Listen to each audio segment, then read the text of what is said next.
Welcome back, everyone. In today's video, I'm going to cover game 60 of a first book of Morphy.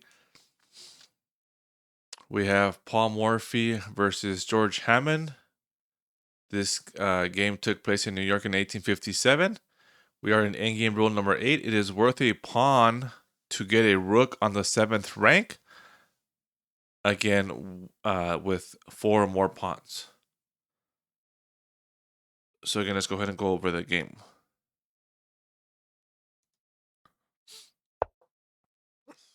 So we have, again, e4. e5. Let's get to the Gyoko piano position here with c3. And then here, instead of capturing on d4, white plays e5, right? Here the author comments that white could have mixed up his moves.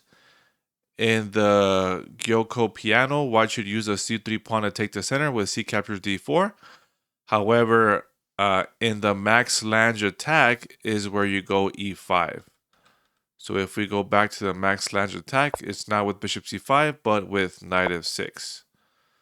So knight f6, d4, e captures d4, then white castles, then bishop c5, and then here white goes e5. So the author makes a comment that maybe, I don't know, white forgot to take, or he played e5, he got mixed up. So we have d5 by black. Bishop b3, knight e4, c captures d4, bishop b6. Castles, bishop g4, bishop e3, castles by black. The author here recommends developing with knight c3 to make a threat. Queen d3, bishop captures f3. G captures f3, knight g5, queen f5. Knight captures d4, the best defense is a counterattack. Bishop captures d4, bishop captures d4, knight c3, g6, queen g4, h5, queen g2, bishop captures e5, knight captures e5, c6. Black would like to drive off the knight before playing queen f6 to develop with another threat. After a defensive move like bishop g7 to avoid the pawn fork, rook a to d1 stands out. Okay. So rook f to e1, a good move developing with a greater threat. Rook e8, f4, c captures d5, f captures d5, and knight e6. It is important to block the a2 g8 diagonal. So queen captures d5, queen captures d5, bishop captures d5. And here, so you have to see that this pawn is being attacked, right? So probably the move here would be to go rook to b8. Now the other, which is where in rule, right? The rule number, I believe 8 it is, about the endgame.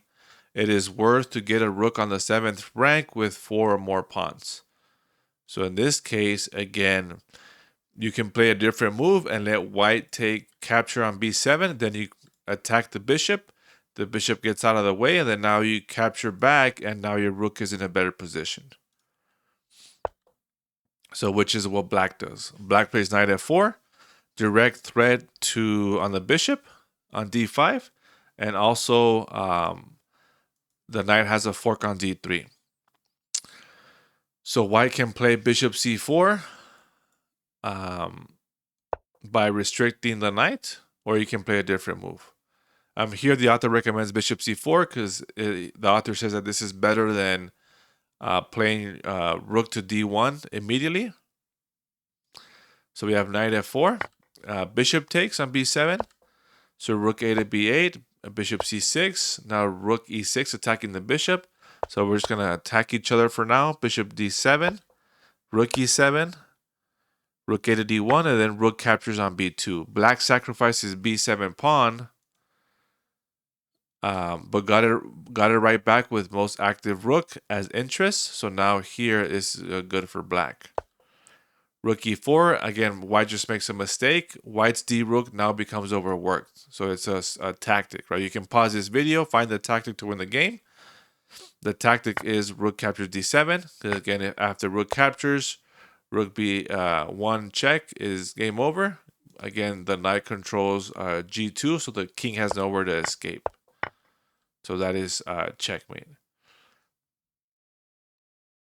So again, thank you for watching, and I will see you all in the next video.